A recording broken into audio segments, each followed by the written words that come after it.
नमस्कार विद्यार्थी मित्रांनो, स्पर्धा विश्व मराठी या चॅनलवर सर्वांचे स्वागत आहे. आज आपण चालू घडामोडी याविषयी महत्त्वाचे काही प्रश्न पाहणार आहोत. चला तर प्रश्नांना सुरुवात करूयात. प्रश्न पहिला, 5 करोड आयुष्यमान कार्ड बनविणारे देशातील पहिले राज्य कोणते आहे? तर पर्याय क्रमांक 3 उत्तर प्रदेश हे 5 करोड आयुष्यमान कार्ड बनवणारे देशातील पहिले राज्य आहे. तर आयुष्यमान कार्ड हे प्रधानमंत्री जन आरोग्य योजनेद्वारे काढतात आणि जन आरोग्य योजना ही सुरुवात 2018 मध्ये झाली आहे. नेक्स्ट, विश्वचषक जिंकणाऱ्या संघाला 2024 मध्ये एकूण किती रक्कम मिळाली?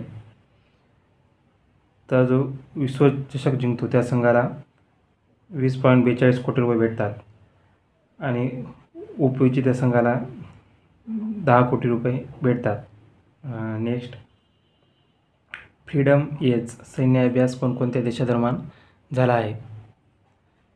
तर हा सैन्य अभ्यास वरीलपैकी सर्व देशामध्ये झाला आहे. दक्षिण कोरिया, अमेरिका आणि जपान या देशामध्ये फ्रीडम एज हा अभ्यास झाला आहे. नेक्स्ट, भारतीय वंशाची शिवानी राजा कोणत्या देशाची खासदार बनून भगवद्गीतेवर हात ठेवून शपथ घेतली आहे?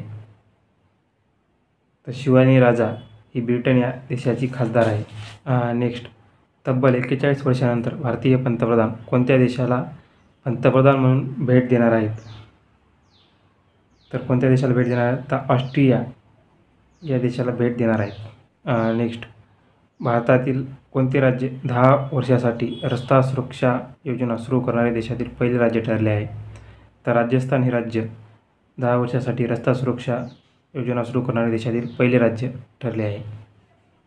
नेक्स्ट, पाकिस्तानच्या लाहोर उच्च न्यायालयाच्या पहिल्या महिला मुख्य न्यायाधीश कोण बनल्या आहेत?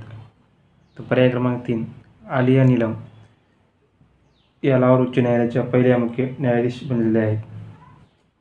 नेक्स्ट, आंतरराष्ट्रीय सौर आघाडीचा 100वा स्थायी सदस्य बनणारा देश कोणता आहे? तर पॅराग्वे हा आंतरराष्ट्रीय सौर आघाडीचा 100वा स्थायी सदस्य बनणारा देश आहे. आंतरराष्ट्रीय सौर आघाडीचे मुख्यालय हे गुरुग्राम या ठिकाणी आहे. नेक्स्ट, कोणत्या देशाची केंजा लायली ही जगातील पहिली मिस AI ठरली आहे? तर मोरोक्को या देशाची केंजा लायली ही जगातील पहिली मिस AI ठरली आहे. नेक्स्ट, 2024चा लोकमान्य टिळक पुरस्कार कोणाला जाहीर झाला? तर 2024चा लोकमान्य टिळक पुरस्कार सुधा मूर्ती यांना जाहीर झाला आहे. तर 2023चा लोकमान्य टिळक पुरस्कार हा नरेंद्र मोदी यांना जाहीर झाला होता. नेक्स्ट, नुकतेच चर्चेत असलेला शक्तिपीठ महामार्गाचा मार्ग कोणता? तर हा मार्ग गोवा टू नागपूर या दरम्यान आहे. सध्या चर्चेत हा शेतकऱ्यांनी विरोध केल्यामुळे सध्या हा मार्ग चर्चेत आहे. नेक्स्ट, टोकियो ऑलिम्पिकमध्ये भारताने एकूण किती पदके जिंकली होती? तर टोकियो ऑलिम्पिकमध्ये भारताने एकूण 7 पदके जिंकली होती. नेक्स्ट, ईशान्य भारतातील रेल्वे सुविधा मिळवणारी चौथी राजधानी कोणती ठरली आहे?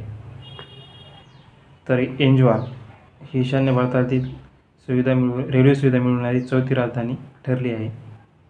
नेक्स्ट, राष्ट्रपती भवन दिल्ली येथील दरबार हॉल व अशोक हॉल सभागृहाचे नाव बदलून कोणती नावे ठेवण्यात आली आहेत? तर दरबार हॉलचं नाव गणतंत्र मंडप आणि अशोक हॉलचं नाव अशोक मंडप असे ठेवण्यात आले आहे. नेक्स्ट, महाराष्ट्रातील पहिले हळद संशोधन केंद्र कोठे होत आहे?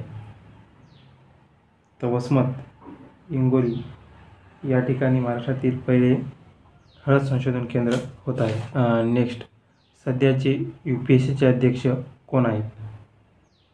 या प्रश्नाचं उत्तर तुम्हाला कमेंट बॉक्समध्ये द्यायचं आहे.